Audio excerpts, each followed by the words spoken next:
Здравейте и добре дошли в следващото видео. За тези, които са нови, казвам се Влоги и съм сертифициран ADHD коуч. Започнах този канал с мисия да се изгради повече ресурси и да говорим повече по темата ADHD в България, така че ще се радвам да бъдете част от това приключение. Така, както обещах предния път, в предните видеа, обещах, че ще започнем да говорим за по-позитивни неща. И бих искал днес всъщност да ви дам нещо, което всъщност ще бъде в следващите 3 видеа, не само днес. Искам да ви дам неща, с които да започнем да работим лека по лека, макар и да е една идея по-рано, няма значение. Винаги можем да ги преговорим, но за тези, които сте от самото начало, мисля, че е добър тайминг да ви дам точно тези неща. И днес започваме с iModel. Това е модел в 5 стъпки, който всъщност ни позволява да премахнем тази реактивност на нашото ADHD и всъщност да добием малко повече контрол в нашите действия. Или това е един вид метод, който можем да използваме от тук нататък всеки ден. Но преди да започнем с него, всъщност искам да погледнем пак една друга перспектива. Тъй като по-предното видео всъщност разгледахме, когато ADHD не е адресирано, но дори и вече да знаем, че го имаме и както вече обсъдихме много негови функции и структури, които се базират на интереси и така нататък, това всъщност не решава проблема. Окей, вече знаем нещо, но то не решава проблема и как бихте го описали с една-две думи. Реално то е хаотично, турбулентно, импулсивно, както казах, тази автоматичност, където просто действаме и всичко е един хаос и се случва. И от тук всъщност почваме ние сами да изпитваме чувство за вина, че сме такива. Той и отделно обществото ни обвинява, ни сочи с пръст и ни кара да се срамуваме от себе си. Но това сме си ние, това е нашата функция, но въпреки това ние добиваме тази неувереност, тъй като ние често не можем да предскажем нашите действия. Примерно можем да обещаем нещо на наш приятел, но същото време да забравим за него и просто стават едни такива спирали, в които отново даваме повече превес на негативен интерес, както обсъдихме. И съответно има и много последствия, тъй като автоматичните действия се изразяват и в много по-рискови поведения понякога или покупки, които са преждевременни, т.е. бъркаме си в джоба, особено в днешно време, и това води до дисбаланс и често съжаляване за нашите действия. Съответно, за това и днес искам да започнем с този модел, който, както казах, да си вземете от тук нататък и да мислим за него. Но при това отново искам още една стъпка да обсъдим, тъй като това е нещо, което се забелязва и искам нещо много ясно да разграничим тук. Ти не си твоето ADHD. Знам, че е нормално, често когато сме в началото на фазата на нашето себеразвитие, да сме супер обсебени и виждаме как то ни олицетворява целият ни живот, цялата ни история до тук и изглежда, че ние сме нашето ADHD. Това е нашия живот. Но всъщност не е така. Искам да разгледаме две неща. Бих ги нарекал, едното е машината, другото е опериращия ум, който всъщност навигира машината. Нашата машина е ADHD. Това е системата, това е функцията, поведенията, лимитации в кавички нарочно, тъй като, както разгледахме, ние не сме дефицит, ние просто имаме затруднения, които допълнително се пораждат от някои стигми и функциониращи системи в живота, в света. Но ние всъщност можем да се разделим от нашето ADHD. Имаме ум, имаме съзнанието. Това е нещо, което расте и се развива и се разширява и можем да го храним постоянно. Тук е място, което можем да допълним емоционалната си интелигентност, да си определим нашите си ценности, които дефинират нашето ядро, вярвания, философии, които са отвъд ADHD. ADHD е просто опериращия модел и функция. Но ние сме повече от това. Ние заедно сме едно цяло. И от тук всъщност идва и това разграничение, че имаме еднакви симптоми, но всеки човек е супер различен и комплексен, което няма формула за това. Така че, въпреки трудностите, въпреки всичко, ти не си твоето ADHD, но ако смяташ, че е така, това също е напълно нормално. Няма грешно. Просто в един момент ще видиш, когато продължиш да растеш и да се развиваш, ще видиш как ще започнеш да се отделяш и да го виждаш като един слой от теб, а не цялото. Така, и всъщност нека преминем към The iModel. Често казвам, на български няма конкретно определение, но той се изразява в 5 важни компонента. Ще ги обсъдим след малко така отделно, но имаме интерес, който всъщност вече доста разгледахме, който може да е позитивен, негативен. Имаме намерение, задържане, които двете вървят ръка за ръка. Имаме запалването и на повърхностното ниво интуиция. Но тези стъпки не са точно и линеарни. Те могат да се активират и по различен начин във всяка ситуация, но и всъщност да ги повтаряме. Така че това е динамично, но е окей в началото да си ги обходим по-линеарно, да наблюдаваме себе си в ситуации, защото той иска тест, честно казано. И всъщност да започнем с интереса. Така, както казахме, той е негативен или позитивен, но едно видео допълнително ще направя относно моментума. Тъй като ADHD функцията е често свързана с самия моментум. Колкото повече от самото начало на деня храним позитивния си интерес, толкова по-голяма вероятност има ние да запазим функция и както вече разгледахме, когато имаме позитивен интерес, тогава изчезват всички дефицити, лимитации и всъщност ние отключваме способност за фокус, за свръхчовешкия потенциал и така нататък. Така, първата стъпка винаги е интерес. Избираме, в нас се провокира разен интерес, който е често свързан с вид задача, вид цел, която преследваме и така нататък. Но след като имаме интерес, ние преминаваме на стъпка 2 и това е намерение. Ако помните в едно от видеята, където говорих за негативния интерес и тази склонност, всъщност тук е момента за паузата, силата на паузата, в която ние спираме. Затова съм сложил компас. Пред нас е кръстопът. Ние спираме, за да първо да преценим аз всъщност какъв интерес имам в момента и къде ми е насочено вниманието. Дали към позитивното или негативното. И в същото време тук идва и задържането. Какво означава задържането? Това е способността да спрем на място. Отново пак идва и паузата, затова съм ги свързал и двете. Където просто спираме, дори можем да поемем въздух и да преценим какво чувстваме в този момент. Тук идва и емоционалната интелигентност. Често една от лимитациите на ADHD е способността за точно тази себерегулация, но от гледна точка на съзнаване на какво чувстваме в момента, защото понякога всичко е наведнъж. То е, както казах, този хаос, турбулентност. Ти чувстваш 20 неща наведнъж и не знаеш точно кое е саднес, т.е. дали е тъга, дали е щастие, дали е фрустрация и така нататък. Затова просто спираме тук, паузата. И това всъщност се случва за части от секундата, когато го развием и стане по-автоматично в главата си. Отначало може да изглежда като една скучна формула, но колкото повече му обръщаме внимание, то става част от нас. И се запитваме, аз какъв интерес имам в момента? Преценяваме позитивен, негативен, държим още 1-2 секунди, обхождаме го и всъщност решаваме докъде той ще ни отведе. И всъщност задържането е най-трудното нещо, тъй като, както често има аналогията, Ферари мозък с спирачки на колело, точно задържането е проблема при спирачките. Тоест ние тук ще искаме много веднага да скочим в действие, импулсивност, но можем да задържим.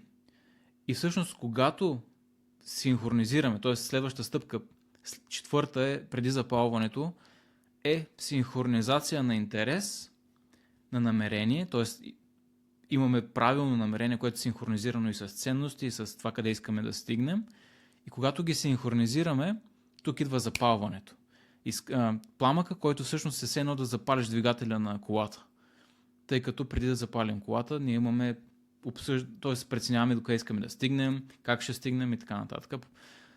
Палим двигателя и тук вече е старта. Тръгваме към точка Б. Интуицията е на повърхностно ниво, тъй като тук е пак чест парадокс, който споменах в едно от предишните видеа.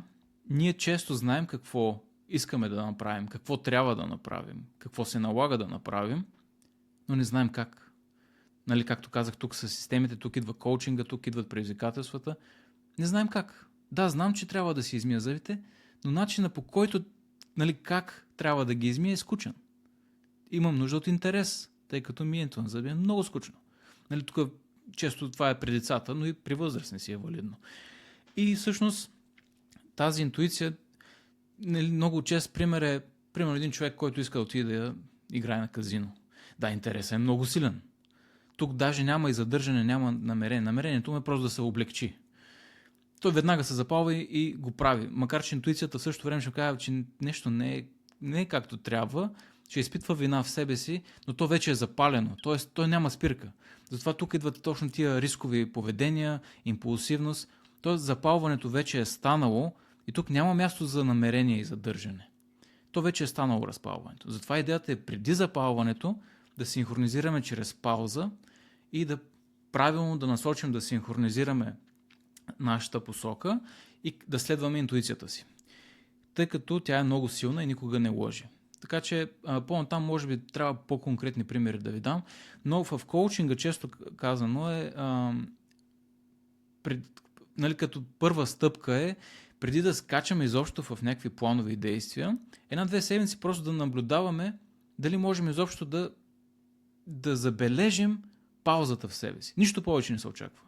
Нищо повече. Просто да кажем, да, хванах момента, в който аз щях импулсивно да се задействам и паузирах. 1 секунда, точка. Това е. 1 седмица, 2 седмици искаме да трупаме точно такива малки победи в себе си. Няма място за перфектност, така че това е доста голям напредък понякога. И от интуицията всъщност отново можем да се връщаме в намерението си, когато нещо правим и усещаме, че нещо май се разсейваме повече или си губим времето, уж замаскираме вид продуктивност, пак можем да се върнем в намерение, тъй като интересът вече е тръгнал и да си кажем, това по какъв начин ми служи, дали всъщност аз съм на правилната посока и оттам синхронизираме отново. Може би звучи по-комплексно, искам се много по-просто да го обясня, но друг път обещавам, че пак ще направя видео, може би ще е много по-дълга лекция, но сега просто искам да го обходим така генерално. Всъщност доста прескочих, искам да се върнем отново на интереса набързо. И то всъщност ще се свържи с следващите слайдове. Съответно искам да ви питам, някой от вас може вече да са на правилната посока, тъй като интуицията, както казах, не лъже и тя винаги ще намери начин да си намерим това, което на нас ни пасва, просто трябва да си го позволим. Някои от вас си позволяват, без дори да осъзнават, други все още не. Така, повечето от вас как се започват деня? Дали имат какво вярване носите? Дали това е вярването, че трябва да започнем с най-важната и скучна задача за деня? Или всъщност да си осигурим 1-2 часа, които са само за нас и никой не може да ни ги отнеме, които да си заредим батериите, за да можем да започнем деня. Така че, моят отговор към вас е, никой не може да ми вземе старта за деня и аз винаги имам 2 часа, които дори и телефона не си отварям, защото това време е само за мен и е моят интерес, който ще ме зареди и подготви за целия ден. Ако от ставането ме хвърлят в горещ тиган, този ден е отписан, аз няма да съм функционален. Дори да замаскирам продуктивност, тя ще има такса и най-вероятно ще вляза в бърнаут за цяла седмица. Съответно, това го отнася тялото ми здравословно и не е ефикасен подход за напред, т.е. това няма да издържи дългосрочно.